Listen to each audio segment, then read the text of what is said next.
Hola amigos, bienvenidos a Otras Miradas. Hoy tenemos con nosotros a Fernando Layana, que ha escrito un libro, su último libro, ¿Dónde están los días y otras historias?, que ha venido hoy a presentarnos aquí a nosotros. Fernando, bienvenido y muchas gracias. Un placer, muchas gracias. Bueno, este es tu nuevo libro, ¿Dónde están los días y otras historias? ¿Qué podemos encontrar aquí dentro?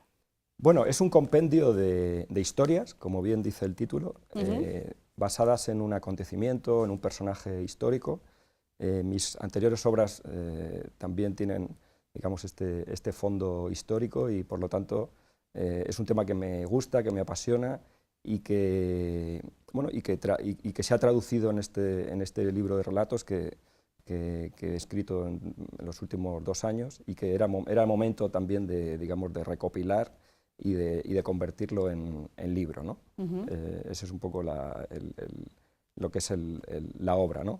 Que gira en torno a un concepto, digamos, del tiempo, ¿no? Este recurso valiosísimo que tenemos los hombres.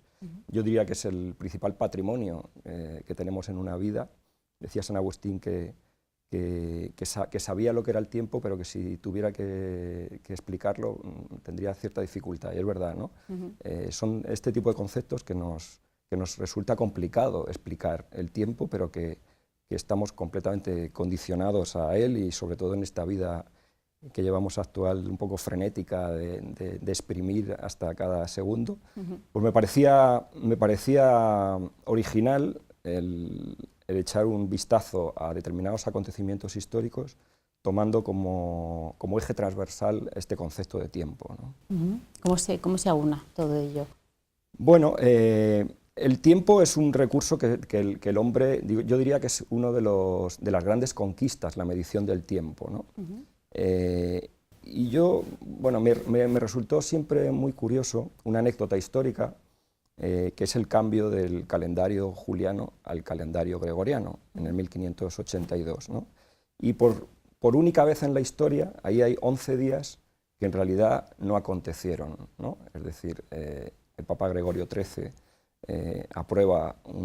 propone un nuevo calendario, donde participó el Christopher Clavius, que fue el protagonista de esa comisión creada para estudiar cómo ajustar el desfase que había de calendario, que, por cierto, donde participó también como uno de los integrantes un toledano, Pedro Chacón.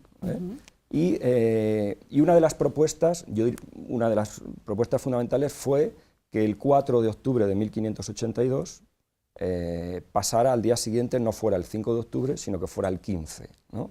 Eso es la única vez que ha sucedido esto en la historia. Por lo tanto, hay 11 días que en realidad no existieron, ¿no? Desaparecido. Esto, que parece simplemente una anécdota, en los estados alemanes de entonces, donde el luteranismo empezaba a coger fuerza, hizo que se levantaran en armas, sobre todo en la zona de la ciudad de Frankfurt, acusando al Papa de haberle robado 11 días, ¿no? Entonces, bueno, esta anécdota me llevó a pensar, o me llevó a reflexionar sobre cómo tenemos o cómo almacenamos el tiempo en nuestra memoria, ¿no? Ahí hay 11 días que no existieron, pero en realidad, si este silogismo lo aplicamos a nosotros mismos, nos damos cuenta que en realidad la memoria selectiva nos hace recordar muy pocos días de nuestra vida.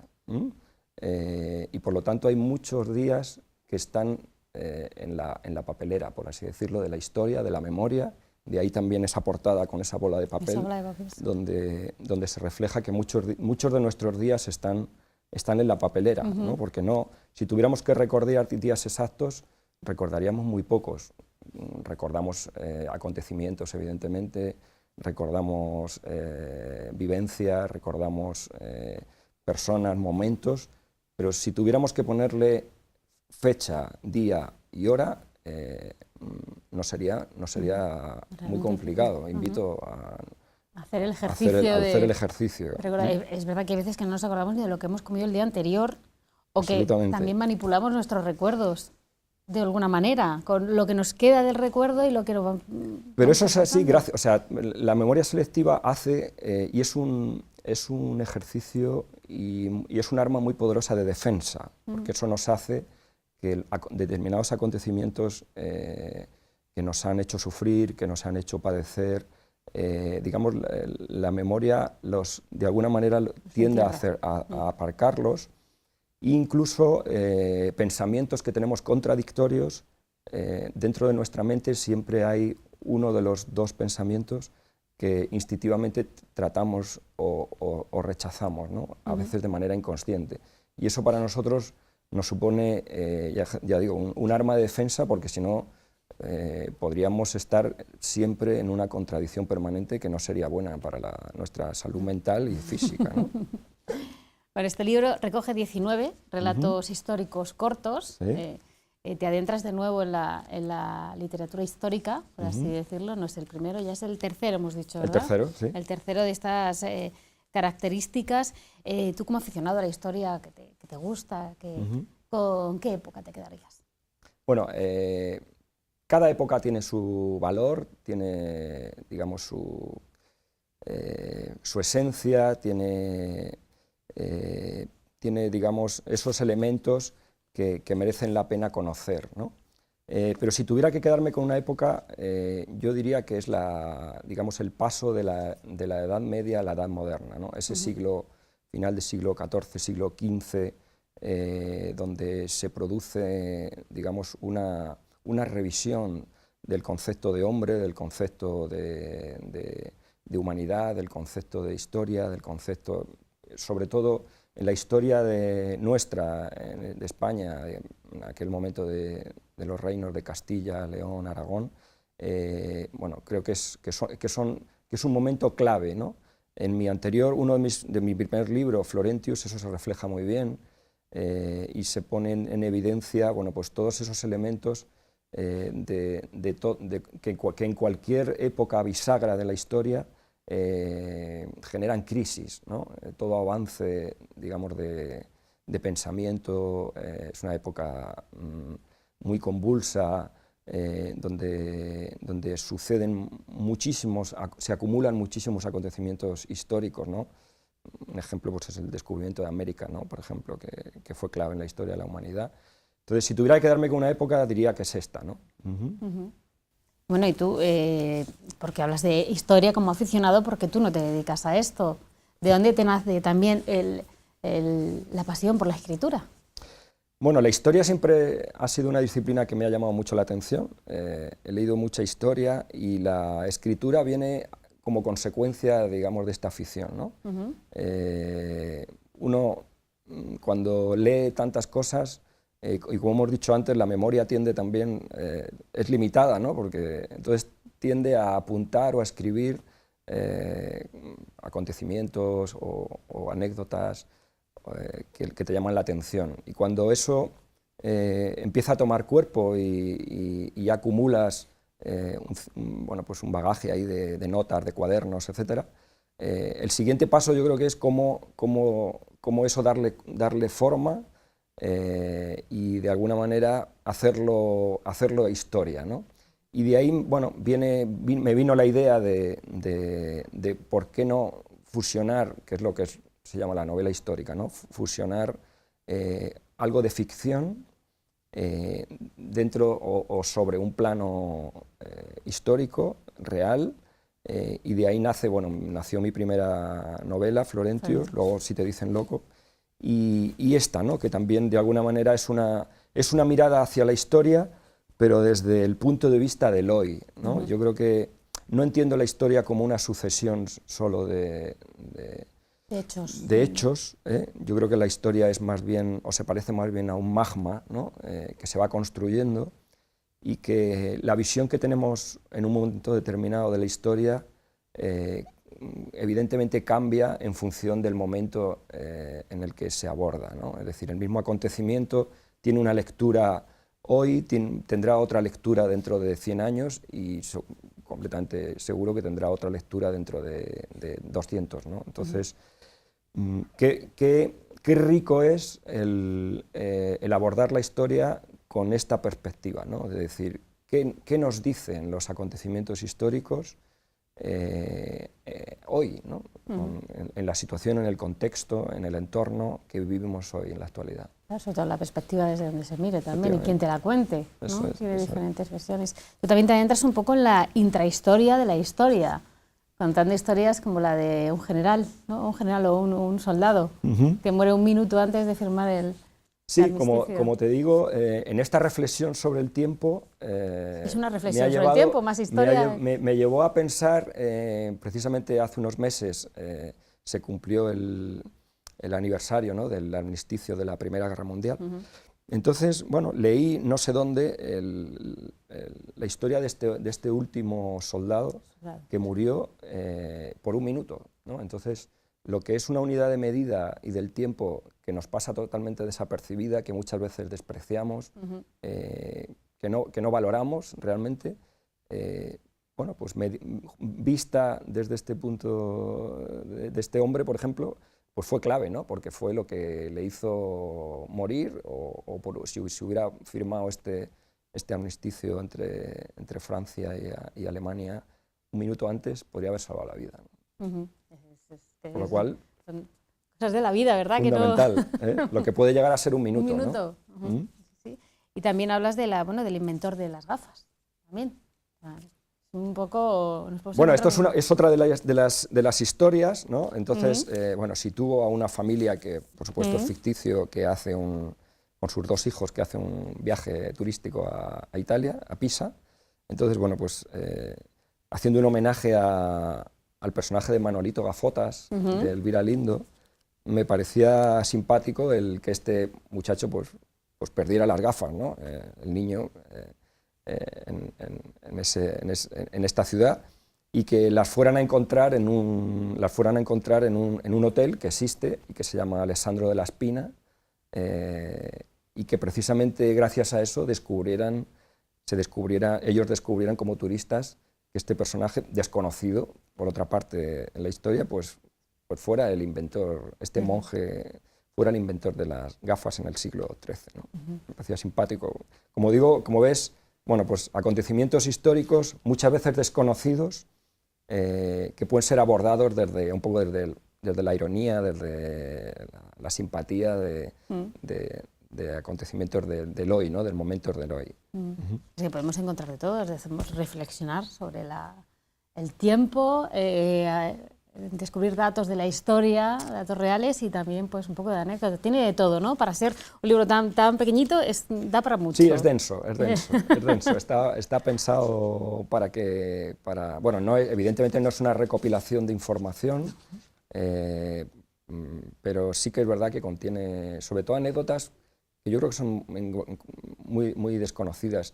Yo quería recuperar estas anécdotas porque creo también en el valor de la intrahistoria. Creo que la historia estamos acostumbrados a recibirla, a leerla, siempre un poco desde el mismo punto de vista, ¿no?, de las crónicas, desde los libros de texto, desde determinados personajes, normalmente desde los reyes, ¿no? Y la historia está preñada de personajes que se desconocen, que tuvieron un gran protagonismo en la construcción de este devenir histórico, y que merece la pena rescatar, y sobre todo que permite una visión de la historia diferente, permite una lectura de los mismos acontecimientos o de las mismas épocas, pero desde otra óptica, con lo cual me parece que es dar un poco de aire fresco y de contar la historia de otra manera, un poco...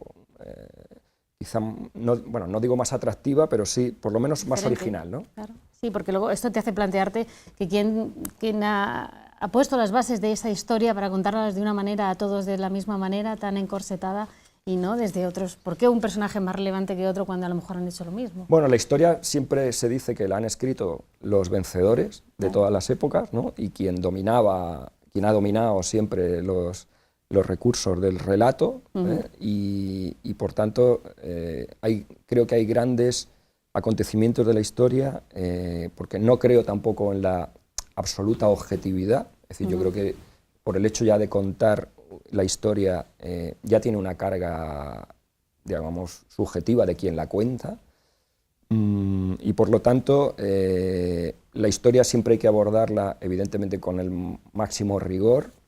Y es verdad que las principales fuentes que nos llegan lo tienen, porque hoy en día la historiografía pues, ha avanzado, igual que el resto de ciencias, y nos permiten realmente conocer qué sucedió en un momento determinado, cómo sucedió, qué circunstancias. Pero eso creo que no es incompatible con otro tipo de lecturas, ¿no?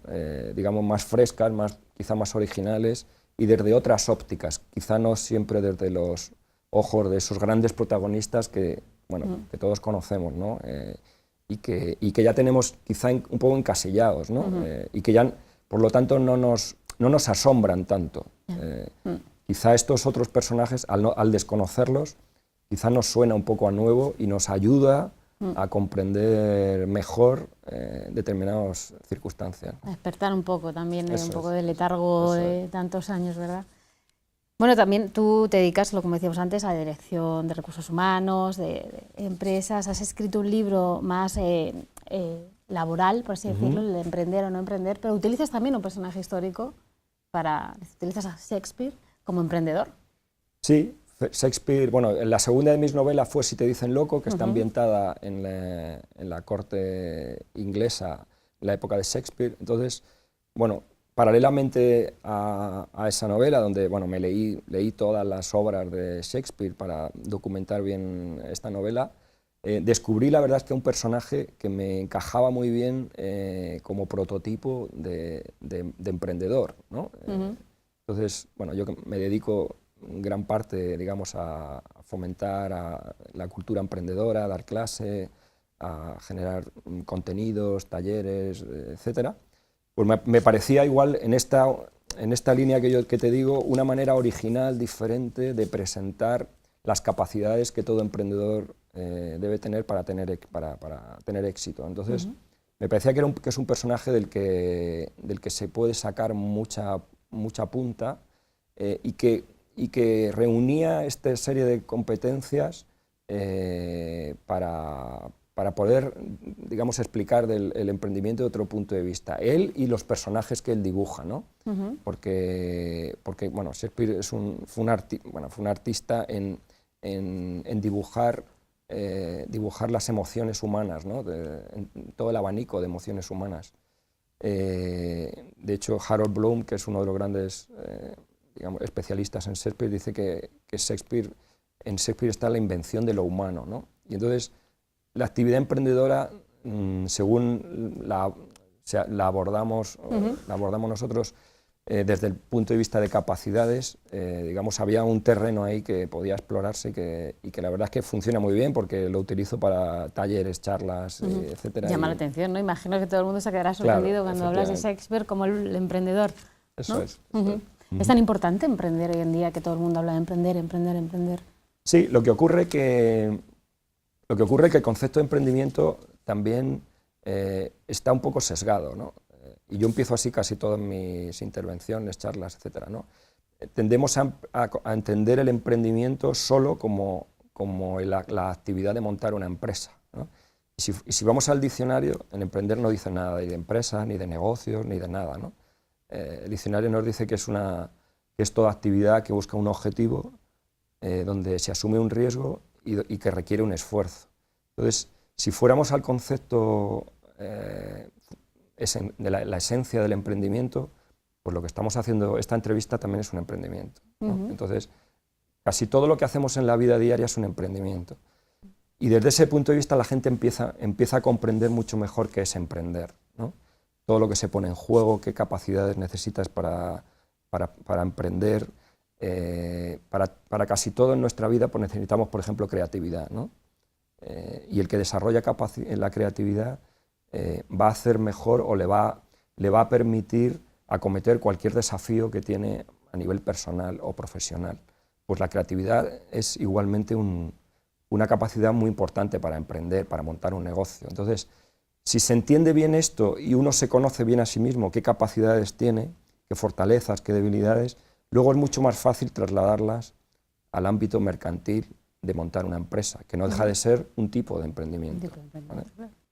Escribir un libro es un emprendimiento. Escribir un libro, por supuesto. Por supuesto, ¿no? Salir también un poco de la zona de confort, ¿no? También dar ese salto, o sea, a salir y hacer algo nuevo. Sí, diferente. A ver, el emprendimiento, si lo enfocamos desde el punto de vista, digamos,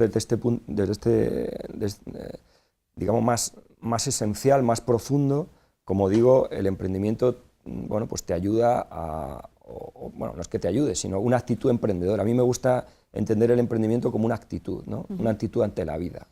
Y la actitud ante la vida requiere, bueno, pues como hemos dicho, de creatividad, pero de otras muchas más cosas, ¿no?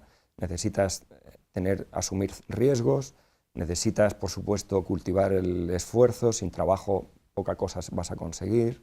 Necesitas tener bien claro los objetivos que quieres tener, etcétera. Y eso te sirve para cualquier cosa, ¿no? Si lo trasladas específicamente ya al concepto de emprendimiento mercantil o de montar una empresa, pues viene a ser un poco lo mismo, ¿no? Y es verdad que hay un déficit en nuestro país de desarrollo de este tipo de capacidades que luego se traduce en una falta de vocaciones emprendedoras, ¿no?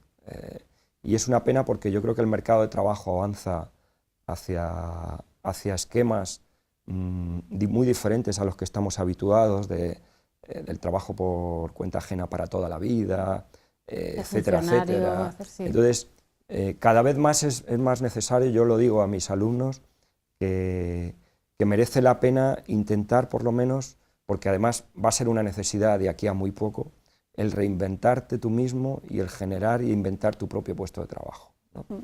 Yo creo que el futuro está ahí, y si somos capaces de introducir en el sistema educativo, en los currículum, este concepto de emprendimiento basado en capacidades, en valores, etcétera, lo de crear empresas va a venir solo, ¿no?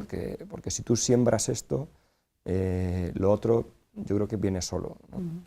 Yo creo que es un proceso lento, pero que va calando poquito a poco, pero es verdad que viene de lejos, porque eso, hablábamos del trabajo de toda la vida, los padres funcionarios quieren que sus hijos tengan seguridad, sean funcionarios, y yo creo que eso hay que hacer... Venimos de una cultura que es así, para lo bueno y para lo malo es así. Es verdad que la crisis que hemos sufrido en los últimos años, bueno, y que todavía seguimos sufriendo, ha empujado a mucha gente y la ha expulsado del mercado de trabajo, y que hay muchísima gente que se ha tenido que reinventar, es así. Ahí hay un emprendimiento muchas veces por necesidad, que no conduce en general digamos, al éxito, porque cuando te ves forzado, cuando tienes que hacer algo, digamos, no demasiado convencido, no le dedicas el tiempo a la planificación, etcétera, pues las probabilidades de éxito evidentemente son menores. Pero sí es verdad que esta crisis, una de las cosas positivas que ha traído es que, bueno, pues las personas o los profesionales o los jóvenes se están dando cuenta que el mercado de trabajo se ha transformado, y que vamos a otro entorno, a otro esquema, donde prima más el construirte tu propio puesto de trabajo, sobre todo, bueno, pues con las nuevas tecnologías, etcétera, etcétera, que el trabajo para toda la vida, como hablamos, ¿no? Que es un bien escaso, y que cada vez lo va a ser más, ¿no? Porque sobre todo en un mundo globalizado, donde las relaciones ya no son tan a nivel local como eran antes, donde uno estaba condicionado a las empresas o a las entidades que tenías en tu ciudad. Ahora ya puedes estar trabajando en tu casa de Toledo y estar trabajando para una multinacional que tiene su sede en Hong Kong, ¿no? Entonces, esos paradigmas evidentemente traen elementos nuevos y exigen cambios de mentalidad diferentes, ¿no? Entonces, o nos adaptamos, y la adaptación es otra de las grandes capacidades emprendedoras, la adaptación al cambio, o si no, estamos perdidos, ¿no? Bueno, ¿qué tienes en mente? Bueno, todavía no acabas de sacar el libro, pero seguro que una mente inquieta como la tuya tiene algo ya en el tintero. Pues sí, y además no muy lejana, ¿no? Bueno, digamos, en la faceta, digamos, literaria histórica, llevo 2 años ya trabajando en otro proyecto, de un personaje también de un holandés que vino a la corte de Felipe II, al Escorial, y que casualmente pudo escalar y pudo hacerse un nombre importante en la corte de Felipe II gracias a que patinaba muy bien sobre hielo. Entonces, ahí lo dejo. Como, esta intrahistoria que ha dado. Esa intrahistoria. Y entonces, bueno, es una historia muy, muy curiosa también y es, bueno, pues otra novela histórica en la que estoy trabajando desde hace un par de años, ¿no? Y a nivel más profesional, bueno, pues la verdad es que este año va a ser muy fecundo porque el día 14 de marzo presento otro, junto a un compañero de consultoría, presentamos otro libro que es Emprender o no emprender, o sea, perdón, sí, ya está. 50 sorbos de emprendimiento, que es una recopilación de 50 programas que se han emitido en Radio Nacional, Radio 5, en estos 2 últimos años, y que igual hemos hecho una recopilación y que saldrá a la luz a mitad de marzo. Bueno, con lo cual, bueno, pues será ocasión de poder encontrarnos otra vez. Por supuesto, si nosotros aquí, claro que sí, por supuesto, nuestro plato está abierto a todas estas iniciativas tan novedosas y tan buenas. Bueno, Fernando, muchísimas gracias por haber acudido. Te deseamos, bueno, el próximo día 5 se presenta el libro en el Centro Cultural San Clemente. A las 7 de la tarde. A las 7 de la tarde. Te deseamos, bueno, todos invitados. Muchísimas gracias, están todos invitados y les deseamos, bueno, pues te deseamos muchísimos éxitos. Muchas gracias. Muchas gracias por habernos acompañado esta noche. Gracias, un placer. Bueno amigos, y hasta aquí nuestro programa de hoy. Les esperamos la próxima semana.